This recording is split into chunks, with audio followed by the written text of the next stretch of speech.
Мұқағали Мақатаев, Бәсіре. Жылқышы атам қамқоршы асыл еді, әкелді де ерттеді Бәсірені. Үзеңгімді тең теуіп орныққанша, Бәсірені құлақтан басып еді. Асау тай мөңки тұғын көрінбеді, тебінбеді немесе шегінбеді. Атам тайдың құлағын қоя беріп, тізгін шылбыр ұстатып тебіндеді. Сарт еткізіп бір теуіп мама қашты, әзер тұрған асаутай ала қашты. Бір тентектің үстінде бір тентек бар, екі тентек айдай кеп жағаласты. Жүйрік желмен біз қашан жарысқалы, атамдар да ауылда алыстады. Қос тентектің қылығын көп көрді ме, көршілердің иті де қалыспады.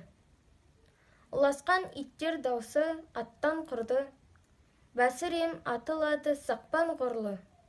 Екі тізгін бір шылбыр қолға ұстатып, осылай атам мені аттандырды.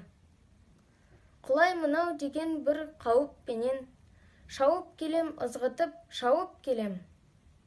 Атам таққан құйысқан түсіп қапты, әттегене қай жерден тауып берем.